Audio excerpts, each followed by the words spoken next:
सन्मान्य बाळासाहेब ठाकरे, स्वर्गीय ज्ञानेश्वर तात्या पाटील, स्वर्गीय महारुद्र बाप्पा मोठे यांच्या पवित्र स्मृतीस अभिवादन करतो। आणि या ठिकाणी ज्यांच्या प्रचारार्थ या सभेचं आयोजन केलेलं आहे असे भूम परंडा वाशीचे होणारे आमदार सन्माननीय राहुल भैया मोठे व या कार्यक्रमाला उपस्थित असलेले वेळेच्या अभावी महाविकास आघाडीतील सर्व पदाधिकारी, शेतकरी बंधू, माझे मित्र व वडीलधारी मंडळींनो,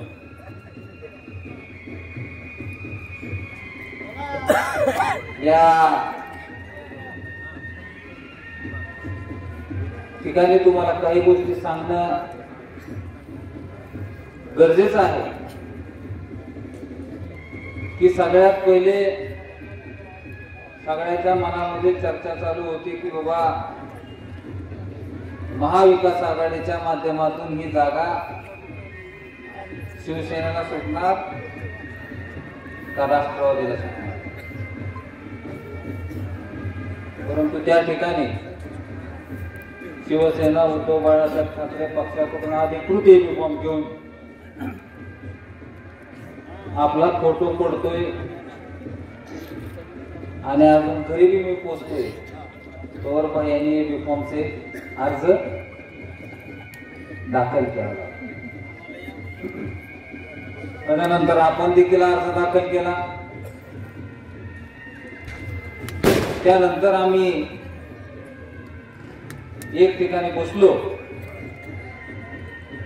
आणि आमच्या बैठकीमध्ये शेवटी असं ठरवलं गेलं की जो काही पक्षश्रेष्ठी निर्णय घेतील तो निर्णय आपल्या सगळ्याला मान्य करावा लागेल, त्या आदेशाचं आपल्याला पालन करावं लागेल। कारण की समोरचा राक्षस आहे, त्या राक्षसाच्या विरोधात आपल्याला लढायचं आहे। तर ठरल्याप्रमाणे दिनांक 4 तारखेला सन्माननीय उद्धव साहेबांचा मला फोन आला आणि त्यांनी सांगितलं की रणजित आपल्याला थांबावं लागतंय, महाविकास आघाडीच्या माध्यमातून ही जागा आपण राष्ट्रवादी काँग्रेस पार्टीला देऊ करतोय। परंतु मित्रांनो, ज्या वेळेस मी परंड्यावरून भूमकडे जात होतो त्यावेळेस मला बऱ्याच जणांचे फोन येत होते की तू अर्ज माघारी घेऊ नको, तू 100% आमदार होशील। परंतु हे सगळे फोन येत असताना माझ्या मनामध्ये निश्चित रूपाने एक विचार येत होता की ज्या भगव्यासाठी तात्यांनी 40 वर्ष जो भगवा स्वतःच्या खांद्यावर विमानी ठेवला, त्या भगव्याशी कधी आपण गद्दारी करता कामा नये। कारण की तात्यांनी शिवसेनेचे इथं रोपटं लावलं होतं, त्या रोपट्याचा गुरुत्वाकर्षणात रूपांतर झालंय। भूम असेल, परंडा असेल, वाशी असेल, या तिन्ही तालुक्यामध्ये मोठ्या स्वरूपात शिवसेना या पक्षाचा विस्तार झालेला आहे। आणि ज्या भगव्याशी तात्यांनी शेवटच्या श्वासापर्यंत बेईमानी केली नाही, त्या भगव्याशी मी देखील माझ्या शेवटच्या श्वासापर्यंत कधीही बेईमानी करणार नाही। कारण की पदे येतील जातील, परंतु पक्षाची निष्ठा काय असते हे देखील आपण तात्यांकडून शिकलं पाहिजे। त्याच्यानंतर राहुल भैया आम्ही ओमदादांकडे गेलो, बसलो आणि त्या बसण्या पाठीमागचं सुद्धा कारण होतं की राहुल भैयाला आपल्याला बांधून द्यायचं की बाबा गेली 15 वर्ष 20 वर्ष झाला हा शिवसैनिक माझा विरोधात आहे. 15 वर्ष भयाच्या विरोधात होता. या सावताला निवडून आणलं म्हणलं कुठं तर चूक लागेल, पण ह्याच्या बी विरोधात. आणि म्हणलं आता भया बी निवडून आल्यावर जर पुन्हा अजून 5 वर्ष विरोधात जर आपल्या नशिबाला आला तर अवघड होत. त्यामुळं माझ्या मनामध्ये एक विचार आला की आपण स्वतःचा विचार न करता आज या परिस्थितीमध्ये शिवसेनेचा प्रत्येक शिवसैनिक असेल किंवा काही पदाधिकारी असेल त्यांना मोठ्या पदावरती बसवणं ही आज काळाची गरज आहे. मग त्या ठिकाणी भूम असेल, परंडा असेल, या ठिकाणी आमच्या शिवसैनिकाचा यथोचित सन्मान करावा अशी विनंती मी भैयांना ओमदादांच्या समोर केली. आणि मला मोठ्या मनानं सांगावं वाटतं की भैयाने देखील ती गोष्ट कबूल केलेली आहे. त्यांनी आपल्याला शब्द दिलेला आहे की मी प्रत्येक शिवसैनिकाचा यथोचित असा मान सन्मान त्या ठिकाणी करणार आहे. आता ही झाला सगळा इतिहास. आता येतो मूळ मुद्द्यावर, म्हणजे कुणावर? सावतावर. म्हणजे जवळ सावतावर बोलत नाही तर तुम्हाला बी बरं वाटत नाही. म्हणजे त्याच्यावर जर नाही बोललं तर लय अवघड पंचायत आहे. माणसं मानते राहायला काय गबळ ह्याला गप बसले. परंतु त्या ठिकाणी मला सांगायचंय की मेघादादा असेल तो देखील त्याच्या पद्धतीनं फिरतोय, मी भैया बरोबर फिरतोय. नाना असतील, नाना सुद्धा त्यांच्या पद्धतीने फिरत आहेत. आता राहिला होता आबा, तर विश्व आबा सुद्धा परंडा शहरामध्ये फिरतोय. त्याच्यामुळे आमच्या पाटील कुटुंबावर किंवा शिवसैनिकावर कुणीही शंका घ्यायचं कारण नाही. आम्ही ठामपणे राहुलभाई यांच्या पाठीमागे उभा आहे. कारण की जोपर्यंत आपण त्या खेकड्याच्या नांग्यात ठेचत नाही तोवर आपल्याला काय चूक लागणार. कारण की येत्या 20 तारखेला मतदान आहे मित्रांनो. तर तुम्हाला मतदान करताना एक मतदानाला जात असताना विचार करत जायचे की ह्या तानाजी सावंताच्या सत्तेचा माज जिरवण्यासाठी आपण मतदान करायला चाललो. कारण की एवढा सत्तेचा माज आणि ह्या पद्धतीची मगरुरी. कुणी त्याच्यापासून विचारायला गेलं की वाशी तालुक्यातला एक शेतकरी होता, त्याच्या अंगावर गेला, त्याला अवकात काढली त्या शेतकऱ्याची. आता तू सोबतच का बोलायला लागला म्हणून. अरे तू जर 2-2, 4-4 वर्ष इथं येत नसेल तर तुला का विचारायला नको. कारण की ही जनता आता हुशार झालेली आहे. आणि ह्याला इतक्या विचित्र पद्धतीने आपल्या सगळ्याला फसवलंय की त्याचं मापच काढायचं करत नाही. आता भैया त्यांच्या भाषणात सांगतील की कशा पद्धतीने त्यानं आपल्याला आता पत्तर फसवले. आणि अशी परिस्थिती आहे निष्ठप्रमाणे का पाहणार आहे आता. म्हणजे त्याचा काय ताण नाही, मेळ नाही, काय नाही, नुसतं कोणी काढलं कोणीकडे बोललं फिरायला. आता काल परवा दिवशी आंबीला गेलं, त्या आंबीला जाऊन काय म्हणलं अध्यक्ष ते 200 कोटी रुपये निधी देतो मला आंबीला. 200 कोटी. आणि त्या आंबीचं मला दुमन परांडा करतो. अरे मी त्याला म्हणलं तू पहिलेच दुमन परांड्याची कुपाटी लागली त्या आंबीकडे कुठं काय त्यांचं बघा करायला जायचं. आणि मला खरंच त्या लोकांचं कौतुक वाटते की बाबा त्याला सहन तरी करते ती. आता सहन करा तुला सोपं म्हणता काय. एवढा सारा पकाड का पाहण्याचा असताना एक तर असताना काय असं आणि पुन्हा असं करू असं असं बोलतोय ती की पुढच्याला वाटावं आता काय करावं काय नाही असं बोलायला लागलं. अहो आपण कमी असतो तर तेव्हा मागत आपल्या दिसताना बघायला आपण ताट होता त्या विरोधात आणि म्हणून आपण टिकलो. आणि आता मला वाटतं दादाने सांगितलं की भांडगाव मध्ये काहीतरी एक जणांनी बायाचं सांगितल्यावर का काय झालं तुमचं हुकलं. तुम्ही मला फोन करायला पाहिजे लगेच मी कुणासारखं झालं असतं.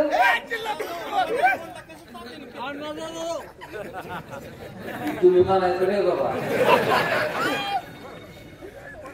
पण आज जर तुम्ही मला फोन करू नका का नाही नाही त्याला काय जरी असतं का मायच्या नाता त्याला बुकी आहे आता सुट्टी नाही. आता फोन करायची आमची परिस्थिती आहे. आता तुम्ही आमच्या पदाधिकाऱ्याला सर्वसामान्य माणसाला छळता तर तुम्ही धक्का दिला की आम्ही बुकी दिल्याशिवाय राहणार नाही. ही पकड कारण की आता भैया जरा जास्तच शांत आहे आणि इकडे जरा जास्तच गरम आहे. त्यामुळे एक जण सावराला एक जण त्यामुळे आता त्यांनी विचार करूनच करायची कोणती गोष्ट. एवढं सोपं नाही राहिलेलं.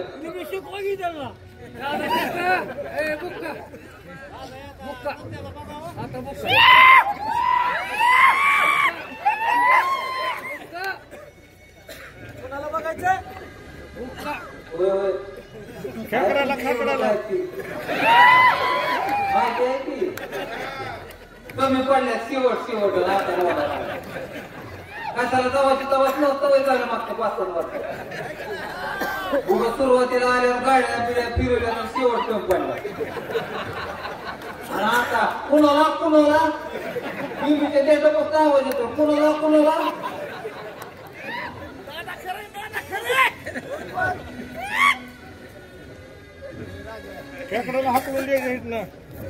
या ठिकाणी मला तुम्हाला सांगायचं की आता इथं बसलेल्या बऱ्याचशा माझ्या वडीलधारी माणसांना असं वाटत असेल की तात्याचं पोर सावतावर लय बोलते.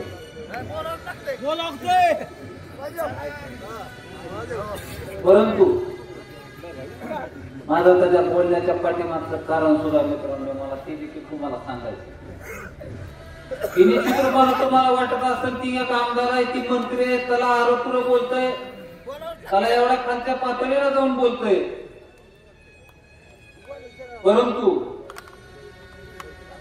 ज्या ज्ञानेश्वर तात्या पाटलांनी 2013 साली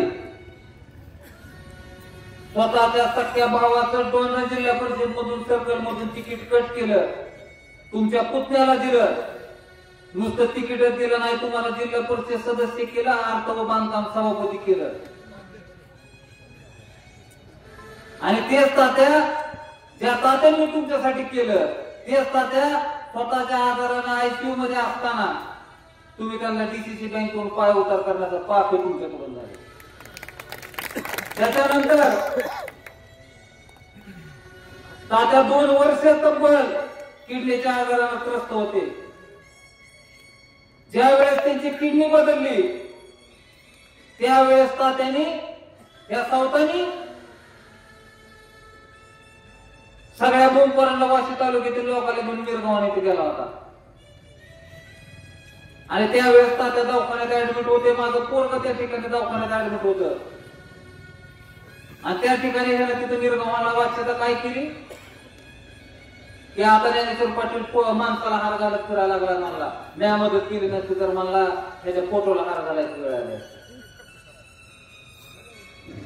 म्हणजे ज्या ज्ञानेश्वर तात्याने तुमच्यासाठी दिवसाची रात्र केली रात्रीचा दिवस करून तुम्हाला आमदार केलं त्या ज्ञानेश्वर तात्या पाटीलबद्दल तुमची ही भाषा. आदरणीय तात्यांचं पाठीमागच्या महिन्यात दुःखद निधन झालं. निधन झाल्यानंतर आपण कुठलाही आपल्या तालुक्यातील असेल, मतदारसंघातील असेल, प्रतिष्ठित नेता गेल्यानंतर आपण 10 दिवसापासून दुखवटा पाळतो. तर ह्यानं तात्या गेल्यावर 10 दिवस सुद्धा होऊन दिले नाहीत. तोरी बायांचे कार्यक्रम घेत बसला. बायांना साड्या वाटल्या, लोकांना साखर वाटली. ही तुमची तात्याच्या उपकाराची परतफेड करण्याची भाषा आहे. मी जे बोलायला लागलो की चुकीचं बोलायला लागलो तर खरं बोलायला लागलो.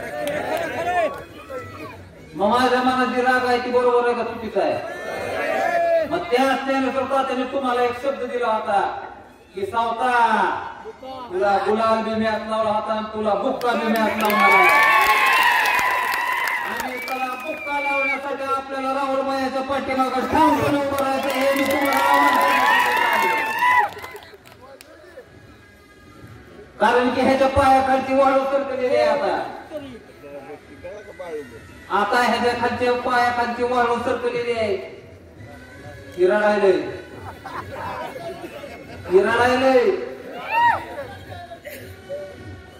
अजून तर लय रडायचंय. तिथं सुरुवात आहे. परंतु ज्या 2022 साली शिवसेना उद्धव बाळासाहेब ठाकरे पक्ष फुटला होता त्यावेळेस संबंध महाराष्ट्र रडत होता आणि तू हसत होता. आणि आज तू रडायला लागलाय तर ही बोंब परांडा वाशी तालुक्यातली जनता ही नियतीचा फेर आहे.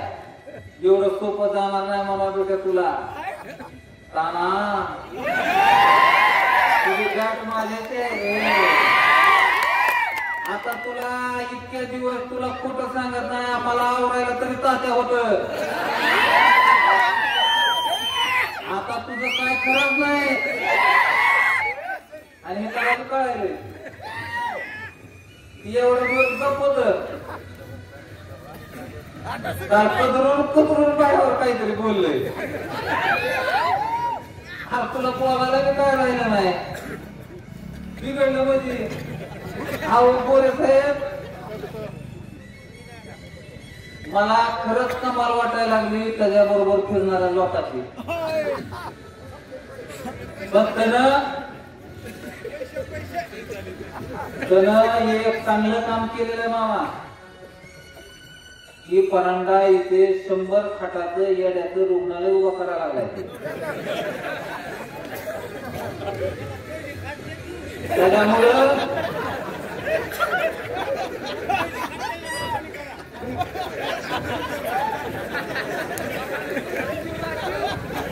पहिले खट्टाचं नाव आहे खरं म्हणाले.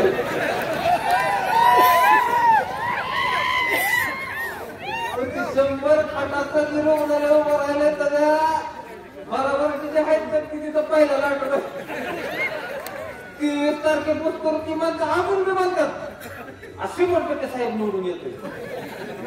आयला म्हणलं पटकन ओळखा. आज सकाळी त्या सिव्हिल डॉक्टरच्या इथल्या माणसाला फोन लावला ते कुठवर आलं बघ बरं म्हणलं 23 तारखेच्या पुढे एक लाट येणार आहे. काय ही जनमानसातनं जर ह्या आमदाराबद्दल प्रतिक्रिया येत असेल तर त्यांना काय इज्जत कमवली मला सांगा बरं. कधी 15 वर्ष तिथं भाई आमदार होते. तात्या 10 वर्ष आमदार होते. त्याच्या अगोदर मारुंद्र बाप्पा 10 वर्ष आमदार होते. कधी कोणी असं त्यांच्याबद्दल वक्तव्य केलं का? मग आज नुसतं सावताचं नाव पुस्तक सगळ्याला उकळ्या पाकळ्या भेटतात. सगळे खुश होतात त्याच्यावर बोलायला लागले. म्हणजे ही इज्जत तर तुमची राहिली का? बरं मला एक गोष्ट सांगा. या तानाजी सावंतचा पुतण्या दुसरा पुतण्या ही पंढरपूर मधलं कुठल्या चिन्हावर आहे? तुतारी. या तानाजी सावंताच्या सख्या भावाने शिवाजीराव सावंत साहेबांनी माड्यात कुणाला पाठिंबा दिलाय? बबनदादा सफरचंद. अरे तुझ्या पाठीमागं जर तुझा पुतण्या आणि तुझा सक्का भाऊ जर राहत नसेल तर ह्या तालुक्यातली जनता सुद्धा तुझ्या पाठीमागं उभी राहणार. कारण की तुझ्या घरच्यांनी सुद्धा तुझी नाडी ओळखली की ह्याचा संपत आपल्या आपल्या जाऊनीला हाटा म्हणा लागला. पुन्हा उद्या चालू पडलं बिडलं तर आपापली धावण तर आपल्याला खाया म्हणून जी ती तिथं तिथं हटायला लागले. आणि आता कसं आहे 20 तारखेला मतदान आहे. आता तुम्हाला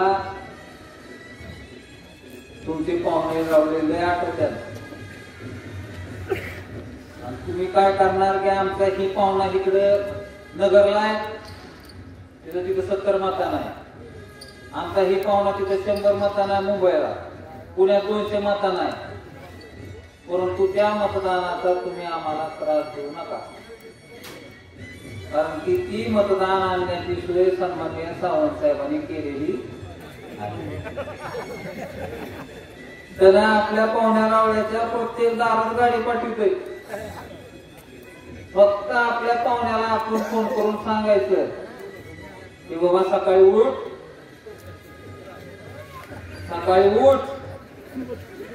आंघोळ पिंघोळ कर, स्वतःच्या घरची भाकर खा, सावंत साहेबांनी दिलेल्या गाडीत बस आणि इथे येऊन तू तरेचं बटन दाब. कारण की बैमानीला केलेल्या बैमानीची ही खरी इमानदारी होती मित्रांनो, लक्षात घ्या. कारण की ज्या सावताने आपल्यासाठी कधीच आपल्या चुकात आला नाही, आपल्या चुकात आला नाही तरी आला गाव तुमचा हात वर करायला लग्न काय तुमचे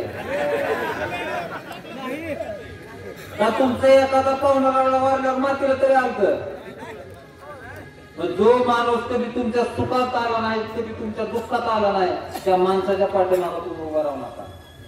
कारण की निश्चित रूपाने तुम्हाला बाह्य आमदार झाल्यावर एक हक्काचा आमदार भेटणार आहे आणि बाह्य आमदार झाल्यावर माझं काहीतरी विचार होणार आहे. त्याच्यामुळे तुम्ही उगा आता 2-3 दिवस राहिले बस खाऊ नका. प्रत्येक जणांनी असं ताटमध्ये राहावं जसं ग्रामपंचायत इलेक्शन म्हणजे ग्रामपंचायतची इलेक्शन सारखं करावं लागतं बरं का. जेवढं वाटते तेवढी आपली लढाई सोपी नाही. आणि प्रत्येक जणाला आता इथून पुढचे 2 दिवस कुणीही आपलं गाव सोडायचं नाही. त्यामुळे आताच बायाचं माझं बोलणं झालं की उद्या परवा आपण कुठला कार्यक्रम सुद्धा घ्यायला नको. कारण की पुढचं येणाऱ्या 2 दिवस या वैराचे काय म्हणतात ती रात्री कशाच्या वैराची रात्री आणि सगळ्यांचा रात्रीचाच खेळ चालणार आहे. त्यामुळे कुणी सुद्धा गाव सोडायचं नाही. आणि प्रत्येक आपल्या पाहुणाला कुठल्याही समाजाचा असेल त्याला सांगा की तुमचं महाविकास आघाडीला सोडून केलेलं मत म्हणजे हे या तानाजी सरकार केलेलं मत आहे. त्यामुळे तानाजी सावंतांच्या विरोधात पडणारं मत हे एक गट्टा राहून व्हायला पडलं पाहिजे. इतर कुठल्याही आपण आपल्या जवळचा पाहुणा बघितला, रावळा बघितला, आपल्या जातीचा बघितला, पातीचा बघितला तर फायदा होणार नाही. त्याचा सगळा फायदा हा तानाजी सावंतला होणार आहे. त्याच्यामुळे आपण प्रत्येक जणांनी आपल्या गावात बसून आपल्या गावातल्या धुरा सांभाळायची आहे. आणि येत्या 20 तारखेला तुम्ही 4 नंबर अनुक्रमांकाचं बटन ज्याच्यावर समोर लिहिलेले राहुल मारुद्र मोठे त्याच्यासमोर चिन्ह बघायचं, तुतारी वाजवणारा माणूस हे बटन दाबून हो बोलायचे. तुतारी वाजवणाऱ्या माणसाच्या चिन्हासमोर बटन दाबून येत्या 23 तारखेला ही माड्याचं पार्सल बुक्का लावून अशी तुमच्याकडून अपेक्षा व्यक्त करतो. आणि तर सांगतो जय हिंद जय महाराष्ट्र.